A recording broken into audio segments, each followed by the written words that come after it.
नमस्कार, स्वागत है आपका। आप देख रहे हैं आखिरी चरण का रण। मैं हूं अजीत। लोकतंत्र के महाकुंभ के आखिरी चरण के रण की अब बारी है और 12 मई को इसके लिए मतदान होना है। इस चरण में 41 सीटों पर मतदान होगा। उत्तर प्रदेश की 18 सीटें हैं, बिहार की 6 और पश्चिम बंगाल की 17 सीटों के लिए जनता अपने मताधिकार का इस्तेमाल करेगी। यूपी में इस बार पूर्वांचल की सीटों पर चुनाव है और इन सीटों पर सबसे ज्यादा नजर रहेगी यूपी की वाराणसी सीट पर, जहां से नरेंद्र मोदी मैदान में है। इसके अलावा आजमगढ़ सीट भी अहम मानी जा रही है, क्योंकि यहां से चुनावी अखाड़े में उतरे हैं समाजवादी पार्टी सुप्रीमो मुलायम सिंह यादव।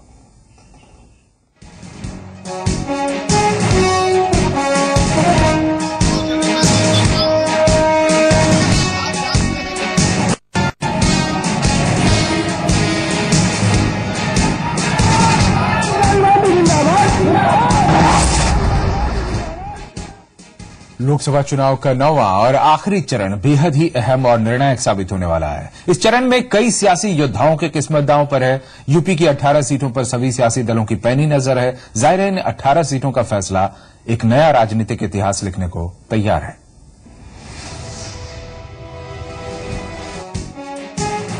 लोकसभा की 502 सीटों पर जनता का फैसला ईवीएम में बंद हो चुका है। अब बारी 9वें और आखिरी चरण की है, जिसमें बाकी बची 41 सीटों पर मतदान होगा, जिनमें यूपी की सबसे ज्यादा 18 सीटें शामिल हैं, जिन पर पूरे देश भर की निगाहें लगी हैं। हर सियासी दल इन सीटों पर अपनी जीत की ताल ठोक रहा है। 2009 में यूपी की 18 सीटों के आंकड़ों की बात करें तो समाजवादी पार्टी को सबसे ज्यादा 6 सीटों पर जीत हासिल हुई थी। दूसरे नंबर पर बीएसपी ने 5 सीटों पर कब्जा किया था। बीजेपी ने 4 सीटें हासिल की। 2009 में 18 सीटों पर कांग्रेस का प्रदर्शन सबसे खराब रहा था। हालांकि 2009 के बाद कई योद्धाओं ने अपना राजनीतिक चोला बदला है, लिहाजा इस बार का समीकरण बिल्कुल ही जुदा रहने वाला है। इस चरण में बिहार की 6 सीटों पर जनता को फैसला करना है। 2009 में इन सीटों के परिणाम देखें तो बीजेपी और जेडीयू ने 2-2 सीटों पर जीत हासिल की थी। इसी के साथ एक सीट आरजेडी की खाते में भी गई थी। बाकी बची एक सीट पर निर्दलीय उम्मीदवार ने कब्जा जमाया था। आखिरी दंगल में पश्चिम बंगाल की 17 सीटें भी बेहद अहम हैं। 2009 में 17 सीटों के आंकड़ों की बात करें तो एआईटीसी यानी ऑल इंडिया तृणमूल कांग्रेस को 14 सीटें हासिल हुई थीं, जबकि एक सीट सीपीआई और कांग्रेस के खाते में गई। बची एक सीट पर निर्दलीय उम्मीदवार ने अपना कब्जा जमाया था। ऐसे में जिन 41 सीटों के लिए 12 मई को वोटिंग है, उसमें मुकाबला बेहद ही कड़ा है। अब देखना दिलचस्प होगा कि 9वें राउंड में किस पार्टी को कितनी सीटें मिलती हैं। ब्यूरो रिपोर्ट, जी मीडिया। और आपको बताएं कि लोकतंत्र के इस महापर्व का आखिरी चरण बेहद ही दिलचस्प रहने वाला है। इस दिन सियासत के कई मंझे हुए योद्धाओं की किस्मत का फैसला होना है, लेकिन 41 सीटों के इस महायुद्ध में भी दागी उम्मीदवारों की कमी नहीं है। लगभग सभी पार्टियों ने दागियों पर दांव लगाया है।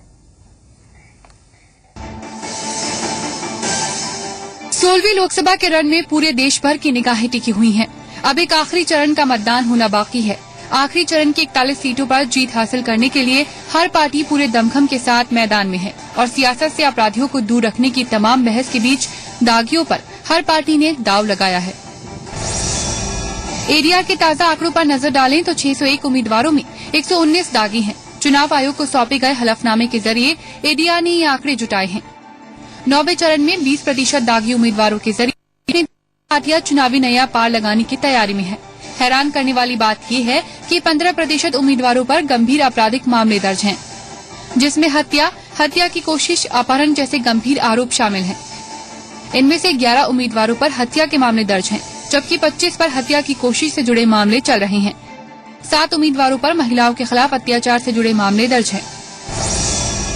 9वें चरण में बीजेपी दागियों पर सबसे ज्यादा भरोसा करने वाली पार्टी है। बीजेपी के 36% उम्मीदवार दागी हैं, वहीं कांग्रेस ने 32% दागी उम्मीदवारों पर भरोसा जताया है।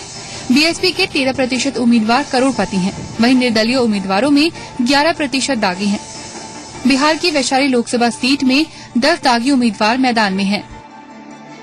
वहीं बाहुबलियों के बल पर जीत हासिल करने का सपना देखने वाले सियासी दलों ने हर चरण में इस फॉर्मूले को अपनाया है। आखिरी चरण में भी करोड़पति उम्मीदवारों की लंबी फेहरिस्त है। 9वें चरण में 28% उम्मीदवार करोड़पति हैं। कांग्रेस के 52% उम्मीदवार करोड़पति हैं। बीजेपी में 44% करोड़पति उम्मीदवार अपनी किस्मत आजमा रहे हैं। वहीं बीएसपी ने 32% करोड़पति उम्मीदवारों पर भरोसा जताया है। वहीं 13% निर्दलीय करोड़पति उम्मीदवार मैदान में हैं। उम्मीदवारों की औसत संपत्ति पर नजर डालें तो बीजेपी के 39 उम्मीदवारों की औसत संपत्ति 2 करोड़ 81 लाख है। कांग्रेस के 37 उम्मीदवारों की औसत संपत्ति 2 करोड़ 79 लाख है। बीएसपी के 40 उम्मीदवारों की औसत संपत्ति 7 करोड़ 20 लाख है। ये जानकारी एडिया ने उम्मीदवारों के हलफनामे के जरिए जुटाई है। इन आंकड़ों के सामने आने के बाद सवाल यही है कि क्या खुद को जागरूक बताने वाला आज का वोटर राजनीतिक पार्टियों की मंशा को कामयाब होने देगा? हालांकि इन्हें जनता का कितना समर्थन मिलता है ये 16 मई को ही सामने आ पाएगा। ब्यूरो रिपोर्ट ज़ीरा।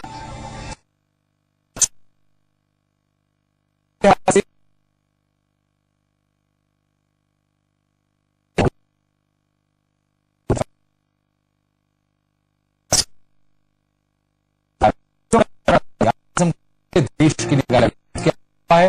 गोरखपुर, नगरगंज, रॉबर्ट्सगंज समेत 18 सीटों पर फैसला होना है।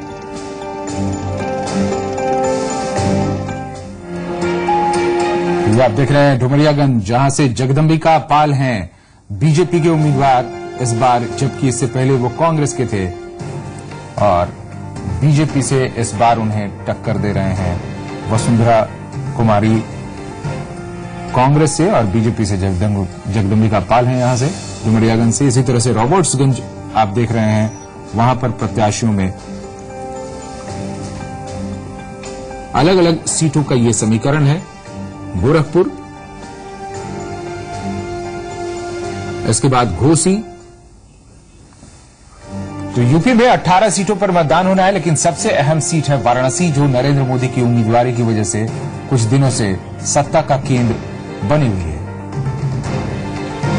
और इनमें आजमगढ़ भी खासा सबकी निगाहों में लगातार बना हुआ है। और अमित सिंह हमारे संवाददाता वाराणसी से हमारे साथ हैं इस वक्त। अमित, तमाम सियासी दिग्गज यहां पर लगातार चुनाव प्रचार कर रहे हैं। वैसे तो प्रचार पूरे देश में हर जगह रहा, लेकिन वाराणसी में इस कदर प्रचार, इस कदर एक दूसरे पर हमला, इन सब के पीछे क्या एक ही वजह है कि यहां से देश के पीएम पद के उम्मीदवार खड़े हैं या कुछ और भी वजह हैं? अमित, देखिए अजीत, निश्चित रूप से ये ऐतिहासिक चुनाव है बनारस में। ऐसा चुनाव बनारस ने पहले कभी नहीं देखा। ये सही बात है कि नरेंद्र मोदी जो प्रधानमंत्री पद के उम्मीदवार हैं, उनके यहां से चुनाव लड़ने से ये जो माहौल है वो थोड़ा सा ज्यादा राजनीतिक हो गया है। लेकिन इसके अलावा भी कई और राजनीतिक वजह हैं जिसकी वजह से बनारस की चुनावी लड़ाई दिलचस्प हो गई। सबसे बड़ी वजह यह है कि इस बार सभी विश्लेषकों ने, सभी राजनीतिक दलों ने यह माना है कि पूर्वांचल में बनारस का इंपैक्ट और बनारस का इफेक्ट रहता है। यही वजह है कि यहां तमाम राजनीतिक दिग्गज पहुंचे चुनाव प्रचार करने के लिए।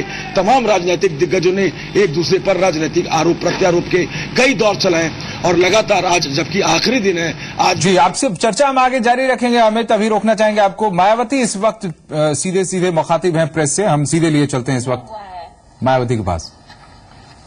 ये वास्तव में लोगों में ये भ्रम फैलाने की इनकी ये कोशिश है कि इन्हें स्थानीय लोगों का जबरदस्त समर्थन प्राप्त है।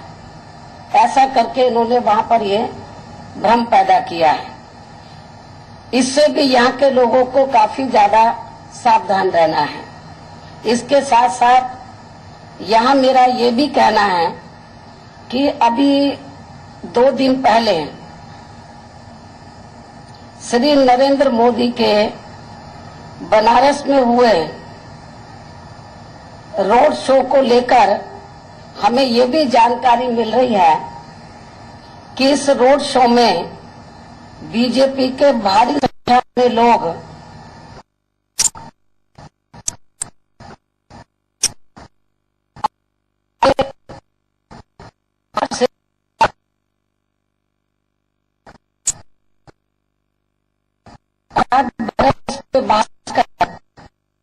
शामिल हुए हैं,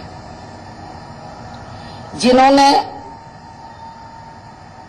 बीजेपी की एक रणनीति के तहत ही इस रोड शो के दौरान वाराणसी शहर के रास्तों को कई घंटों तक बाधित करके फिर इसकी आड़ में अपनी पार्टी की हवा बनाने की भी पूरी कोशिश की है और इसके साथ ही इनकी इस रणनीति ने यहाँ की आम जनता को भी आने जाने में काफी ज्यादा परेशान किया है। इसके अलावा यह हमारे लोगों के जरिए मालूम हुआ है कि बीजेपी के बाहर से भारी संख्या में आए हुए ये लोग जो यहाँ श्री नरेंद्र मोदी के रोड शो में शामिल हुए हैं, वे ज्यादातर बनारस में ही मंदिरों के दर्शन व पूजा पाठ आदि करने की आड़ में अभी तक भी यहाँ पर्यटक बनकर ठहरे हुए हैं। जो यहाँ वोटिंग वाले दिन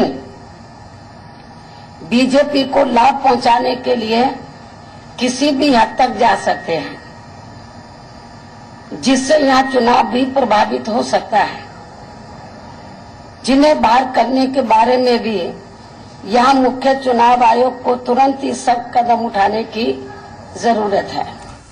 तो वक्त अब खत्म होता जा रहा है। 6 बजे चुनाव प्रचार पूरी तरह से खत्म हो जाएगा। इस बीच जिसको जो कहना है वो अपनी बातें कह रहे हैं। यहाँ एक छोटा सा ब्रेक, जल्द होंगे हाजिर।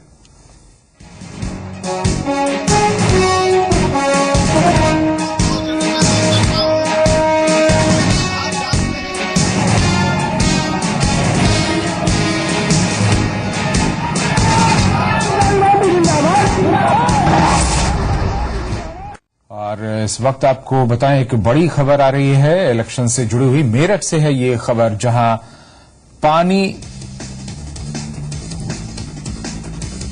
आपको बताएं, एक बड़ी खबर आ रही है मेरठ से। पानी पीने की जगह को लेकर दो पक्षों के बीच विवाद हुआ है। झड़प में 2 लोग घायल हो गए हैं। आगजनी और हिंसा के बाद स्थिति यहां पर तनावपूर्ण है।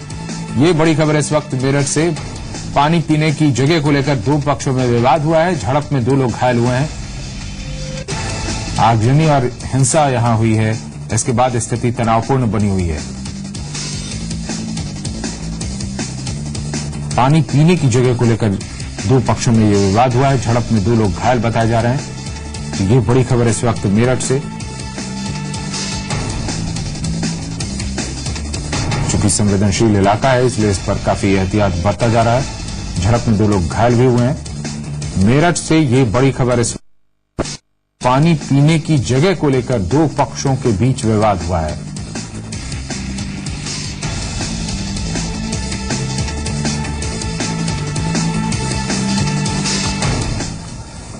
और चुनावी खबरें अब देखते हैं। चुनाव के रंग में पूरा देश रंगा है और इसी बीच टीवी स्टार्स भी उसी रंग में रंगे हुए हैं। टीवी सीरियल तारक मेहता का उल्टा चश्मा के सितारे इन दिनों वाराणसी में हैं। आखिर वो किसका समर्थन कर रहे हैं, चलिए जानते हैं। तो नरेंद्र मोदी की नमो नमो बनारस में हर जगह है और ये नमो नमो गुजरात के लोग खास तौर से ज्यादा कर रहे हैं। अब गुजरात का एक पूरा परिवार आपके सामने है। टीवी पे आपने बहुत जबरदस्त तरीके से देखा होगा। मुंबई से वैसे है, लेकिन ये गुजरात का परिवार जाना जाता है। जेठा भाई को आप अच्छे तरीके से जानते होंगे। पोपट भाई है और छाता पकड़े हुए हैं इस बार कमल के फूल का। साथ में उनके प्रोड्यूसर डायरेक्टर साहब भी हैं। यहाँ तारक भाई भी हैं, तारक मेहता जी भी मौजूद है और उनके साथ सोटी भी यहाँ पर लोगों के साथ में इस वक्त नारायण नमो नमो की बात कर रहे हैं। लेकिन जेठा भाई सबसे पहले आपके स्टाइल में नरेंद्र मोदी के प्रचार के लिए उतरे हैं। गुजरात से नरेंद्र मोदी, क्या कहेंगे लोगों से आप? सब जानते हैं कि नरेंद्र भाई मोदी ही आने वाले हैं। फिर भी हम आज यहाँ काशी की जनता को अपील करने आए हैं कि आप सब मिलके नरेंद्र भाई मोदी को वोट दीजिए, भाजपा को वोट दीजिए, कमल पे अपनी मोहर लगाइए और भाजपा को जिताइए। पोपट भाई, अब कहेंगे छाता पकड़ के ही चलेंगे आप, यही वाला कमल के फूल वाला, या फिर वही रहेगा छाता आपका जो पहला है? नहीं, ये वाला छाता भी बम्बई लेकर जाऊंगा मैं। ये स्पेशली लाया हूँ ताकि इस बार अब की बार जो है मोदी सरकार आए और वाराणसी की जनता से हम पूरी गोकुलधाम सोसाइटी की ओर से, हमारे जितने मित्र नहीं आ पाए उन सब की ओर से अपील करते हैं कि आप जो है अपनी भारतीय जनता पार्टी पर लगाइए, नरेंद्र मोदी जी को जिताइए। उनकी उम्मीद है कि मोदी सरकार आने के बाद इनकी शादी जरूर हो जाएगी।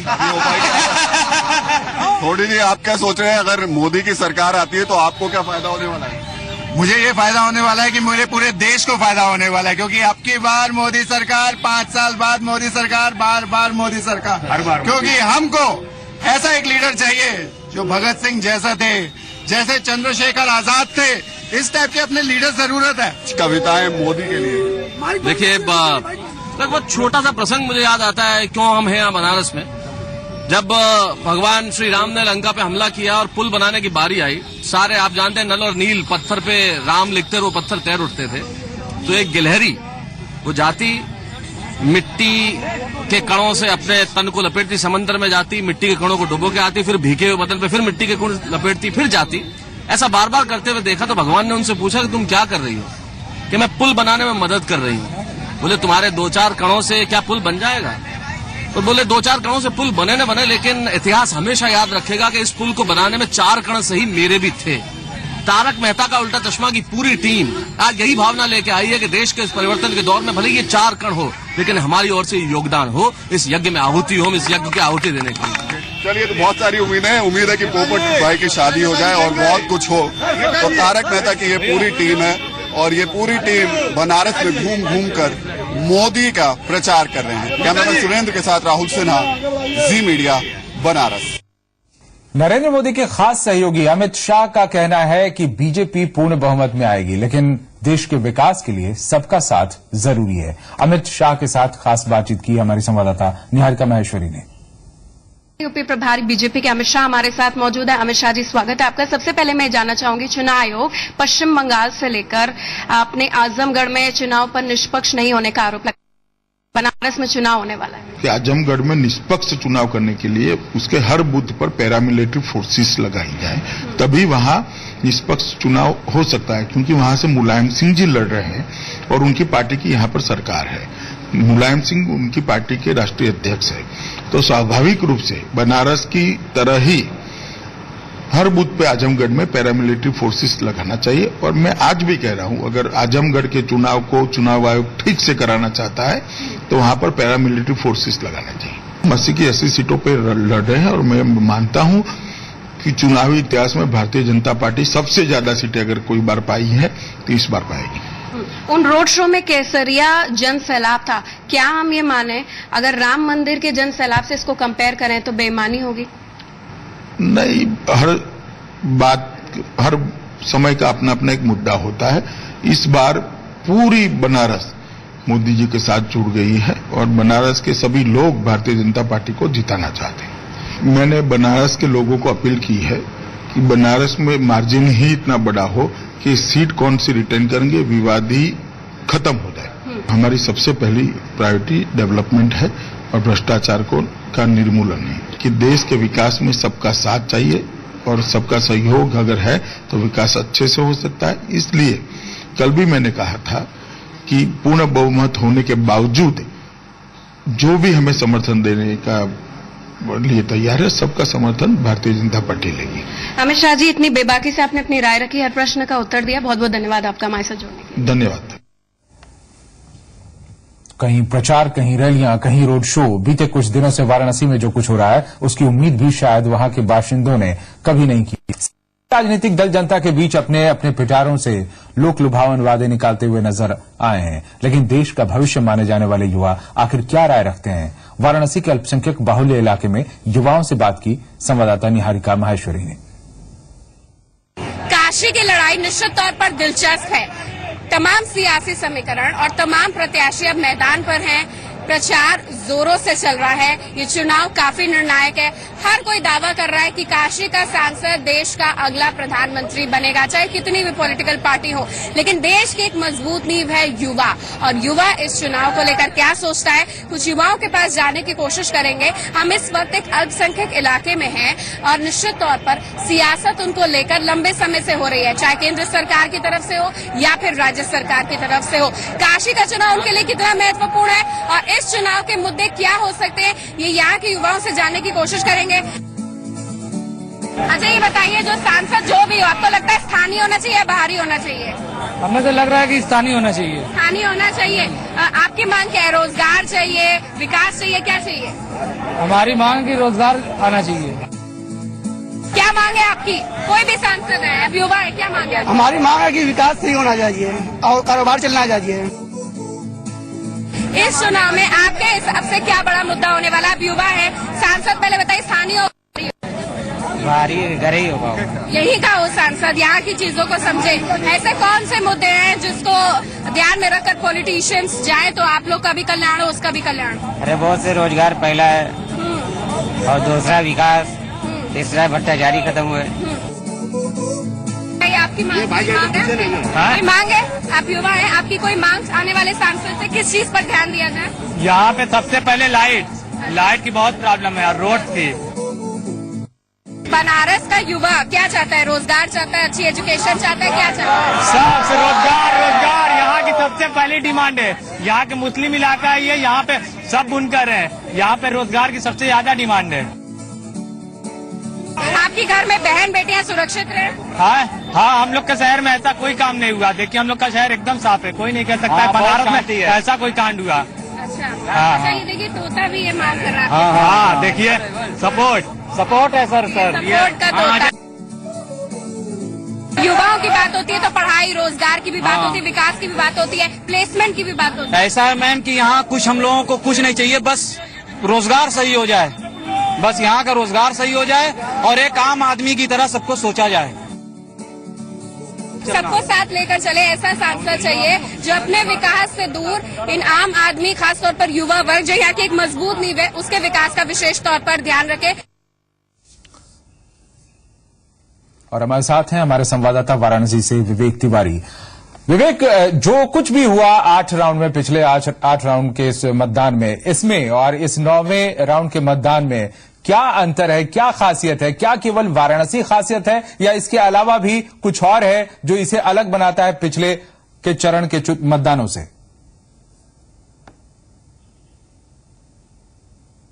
देखिए अजीत, जो भी चुनाव हुआ है, अगर आपने भी गौर किया हो तो ऐसा लग रहा है कि देश का चुनाव जरूर है, लेकिन जो चुनाव लड़ा जा रहा है केवल उत्तर प्रदेश की जमीन पर ही लड़ा जा रहा है, चाहे वो पहला राउंड हो और चाहे आखिरी राउंड हो।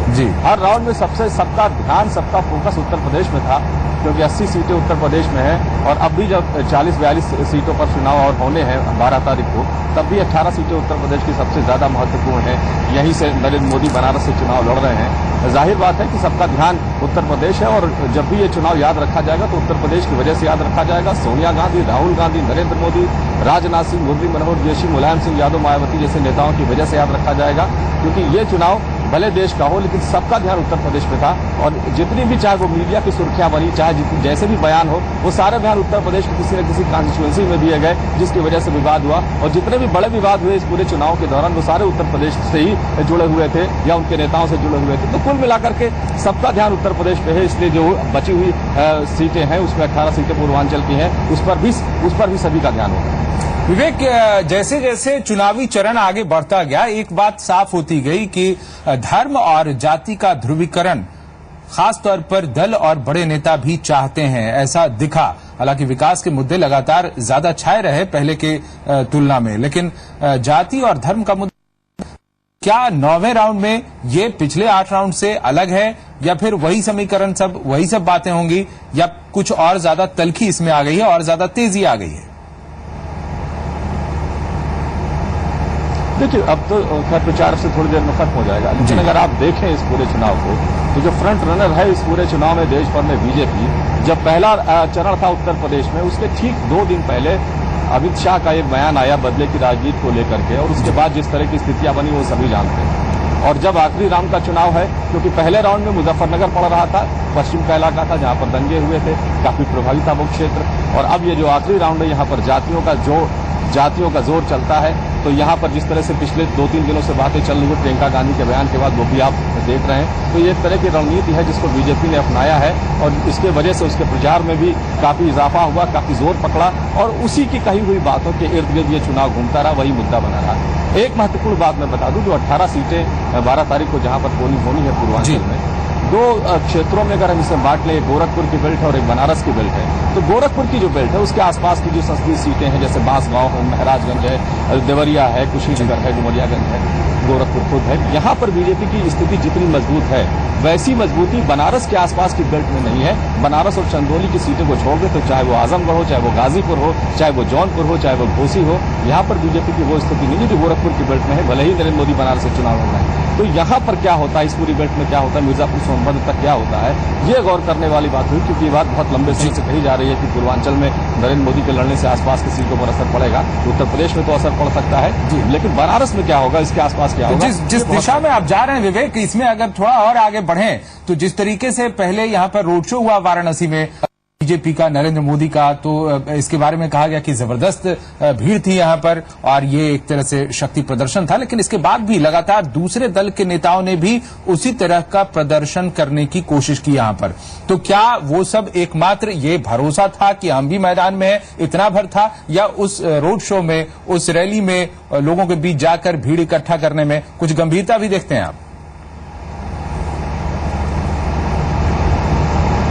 देखिए, भीड़ कार्यकर्ताओं से होती है और जाहिर बात है कि कार्यकर्ता भीड़ इकट्ठा करते हैं।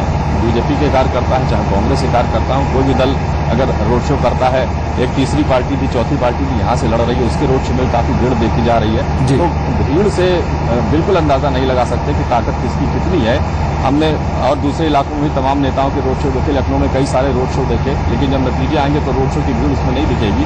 तो ये कहना, इस पर कोई आकलन कर लेना कि भीड़ बहुत थी इसके रोड शो में इसलिए जीतेगा, ये कहना ठीक नहीं। बाकी सारे दल जो थे बीजेपी के अलावा, क्या वो एक भरोसा भर के कारण यहाँ पर आए थे या फिर उनको कुछ ज्यादा उम्मीदें दिख रही हैं इस कारण आए थे? और एक खास बात यह भी है कि तमाम विश्लेषक भी नेताओं के साथ साथ ये बताया जा रहा है, मीडिया के तमाम दिग्गज भी वहां पर जुटे हुए हैं वाराणसी में और वहीं से आकलन कर रहे हैं। आखिरी दौर भी है, ये भी एक बहुत बड़ा कारण है इन सबके पीछे। तो किस तरह की बातें आ रही हैं इस चुनाव को लेकर, इस मतदान को लेकर? देखिए, मीडिया अटेंशन को अपनी ओर खींच लेना ये एक तरह का शऊर है जिसको बीजेपी ने बहुत कायदे से दिखाया है, उतना शायद कांग्रेस और दूसरे दल नहीं कर पाए हैं, इसीलिए चुनाव प्रचार में वो पिछड़ते हुए दिखे। तो ये बात बीजेपी को पता है, उसके रणनीतिकारों को पता है। जो कुछ हुआ यहाँ पर बेनियाबाग की रैली को लेकर के विवाद हुआ और किस तरह से उसको इशू बनाया बीजेपी के रणनीतिकारों ने, और उसकी तरह से मीडिया करीब 2 दिन तक खबरें चलती रही। तो ये सब एक तरीका होता है चुनाव प्रचार पाने का। लेकिन हाँ, अखिलेश यादव के लिए प्रतिष्ठा दांव पर है, वो खुद यहाँ पर रोड शो करने आए हैं, मुख्यमंत्री हैं, और यहाँ के जो नतीजे होंगे वो उनके करियर पर और समाजवादी पार्टी पर प्रभाव डालेंगे। राहुल गांधी के लिए भी मुश्किल बात है, क्योंकि राहुल गांधी अमेठी में जिस तरह से फंसे हुए हैं और जिस तरह से नरेंद्र मोदी ने वहां रैली की, उसका जवाब उन्होंने बनारस में आकर के दिया। भीड़ राहुल के रोड शो में भी थी, लेकिन अंतर जीत हार का क्या होता है, नतीजे क्या होते हैं, दरअसल तो सच्चाई वही है और उसी के आधार पर किसी राजनेता का करियर और उसकी ताकत को आंका जा सकता है। बहुत बहुत शुक्रिया आपका, धन्यवाद तमाम जानकारी देने के लिए, विश्लेषण करने के लिए। और 12 मई को बिहार की भी आखिरी 6 सीटों पर मतदान होना है। बिहार की पूर्वी चंपारण, पश्चिमी चंपारण, वाल्मीकि नगर, वैशाली, गोपालगंज और सीवान सीटों की किस्मत का फैसला 12 मई को जनता करेगी। और जो आंकड़े हैं, 2 सीट बीजेपी के पक्ष में है, 2 जेडीयू के पक्ष में, 1 आरजेडी के पास है, जबकि 1 सीट अदर्स के हिस्से है। 2009 के सियासी समीकरण की बात करें तो बीजेपी और जेडीयू को 2-2 सीटें मिली थीं, आरजेडी को 1 और निर्दलीय को 1 सीट पर जीत हासिल हुई थी। और जो इस बार इन अहम सीटों पर चुनाव लड़ रहे हैं, अलग अलग उम्मीदवार, अलग अलग पार्टी के, वो आप देख रहे हैं। राधा मोहन सिंह हैं पूर्वी चंपारण से बीजेपी के उम्मीदवार, और इसी तरह से डॉक्टर ज्योति सिंह कांग्रेस के उम्मीदवार गोपालगंज बिहार से, रघुवंश प्रसाद सिंह वैशाली से आरजेडी के उम्मीदवार, और एलजेपी से वहां पर उनको टक्कर मिल रही है क्योंकि बीजेपी ने समझौता किया हुआ है एलजेपी से। और हमारे साथ शिवपूजन झा हमारे संवाददाता हैं इस वक्त पटना से। शिवपूजन, जिस तरीके से बिहार में इस बार जो समीकरण है वो बहुत उलट पुलट हुआ है, पहले से अनुमान कुछ लगाया जा रहा था, बाद में स्थितियां जिस तरीके से गठबंधन हुई एलजेपी और बीजेपी के बीच में, उससे बहुत कुछ स्थितियां बदल गईं। अब इस आखिरी चरण में जिन सीटों पर है, ये भोजपुरी बेल्ट है कह सकते हैं, एक वैशाली उसमें से थोड़ी सी अलग सी सीट है, किस तरह का समीकरण देख रहे हैं आप वहां? देखिए, निश्चित रूप में जो अंतिम चरण के चुनाव बिहार में हो रहे हैं, यहाँ पर चुनावी समीकरण पूरी तरह से बदल गए हैं। पिछले बार बीजेपी और जदयू साथ चुकी चुनाव लड़ी थी, इस वजह से 6 में से 4 सीटें उनके पाले में गई थी। लेकिन इस बार हम देख रहे हैं कि कहीं ना कहीं लालू प्रसाद यादव, जिन्हें कि ये कह दिया गया था कि वो लगभग अब लुप्त प्राय हो गए हैं, बिहार की राजनीति में एक बार फिर से अपनी पांव नहीं जमा पाएंगे। हमने हाल के चरणों में देखा किस तरीके से एमवाई समीकरण उनके पक्ष में जाता हुआ दिखा। वहीं दूसरी ओर मोदी लहर की भी बात सामने आई। तो इस इलाके में काफी दिलचस्प मुकाबला होने वाला है और शायद यही कारण है कि पिछले कई दिनों से नीतीश कुमार उम्मीद संजोए हुए थे कि इस बार चूंकि बीजेपी उनके साथ नहीं है, ना तो उनके साथ दूसरी और पार्टियां हैं सिवाय लेफ्ट को छोड़कर, उम्मीद ये लगा करके बैठे हुए थे शुरुआती दौर से कि शायद कांग्रेस के साथ कोई अलायंस हो जाए। लेकिन कांग्रेस का अलायंस हुआ राजद के साथ। जहां राजद के पास एक तरफ एमवाई समीकरण मौजूद है, वहीं लोजपा जो महादलित वोट है या अति पिछड़ा वोट है, वो बीजेपी के साथ नजर आ रहा है। अब देखना काफी दिलचस्प होगा कि पिछले बार तकरीबन तीनों ही जो मुख्य पार्टियां हैं, राजद की बात कर ले, जदयू की बात कर ले और बीजेपी की बात कर ले, 2-2 सीटें इनके पक्ष में गई थी। इस बार क्या नतीजे होंगे ये देखना काफी दिलचस्प होगा। लेकिन तमाम पार्टियों ने पूरी कोशिश की, पूरे प्रयास किए, तमाम इनके दिग्गज जो है लगातार इस इलाके में कैंपेन करते रहे हैं, इसलिए मुकाबला माना जा रहा है। एक बात बताइए, कुछ बातें अंदरूनी ये खबरें मिल रही हैं जिस तरीके से जो अलग अलग चरण यहां संपन्न हुए हैं चुनाव के, इस दरमियान ये कहा जा रहा है कि बीजेपी यहां पर उभर रही थी शुरुआती दौर में, जो बातें आई थी, जो विश्लेषण आया था, इसके बाद जेडीयू और आरजेडी में किसी तरह का पैक्ट हो गया है, जिसके कारण यहां अंदर खाने उन्हें कुछ सहूलियतें दी जा रही हैं और दोनों का इरादा बस और बस मोदी को या बीजेपी को रोकना रह गया है। तो क्या ये स्थितियां, ये आकलन वहां पर इस तरह की जमीनी हकीकत में दिख रहा है? आपकी बात से मैं पूरी तरह से इत्तेफाक रखता हूं और राजनीतिक गलियारे में ऐसी अटकलबाजियां लगातार हो रही है और हाल के दिनों में काफी तेज भी हुई हैं। लगातार बीजेपी के कद्दावर नेता इस तरीके का आरोप राजद के नेताओं पर लगा रहे हैं और जदयू के नेताओं पर लगा रहे हैं, कांग्रेस के नेताओं पर लगा रहे हैं। लेकिन हम अपने दर्शकों को बताना चाहेंगे कि जिस तरीके से जदयू के एक कैंडिडेट ने किशनगंज से अपना कैंडिडेचर विथड्रॉ कर लिया, जहां लड़ाई जो है फिर सिर्फ बीजेपी और राजद के बीच में रह गई, उसके बाद ये माना जाने लगा कि कहीं ना कहीं नूरा कुश्ती खेली जा रही है राजद और जदयू के बीच में। ऐसे आरोप बीजेपी के नेताओं ने लगाने शुरू किए। वजह कहीं ना कहीं नरेंद्र मोदी की लहर पूरे के पूरे इलाके में है और उस लहर को रोकने की कयास में दोनों ही जो क्षेत्रीय पार्टियां हैं, जदयू और राजद, उस कवायद में जुट गई।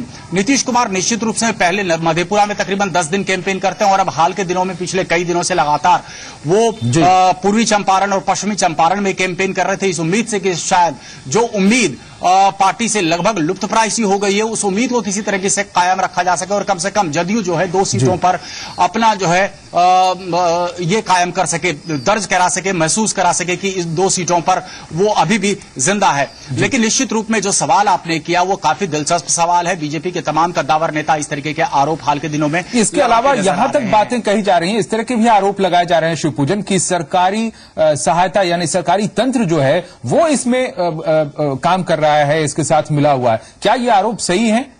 क्या इस दिशा में बातें हो रही हैं?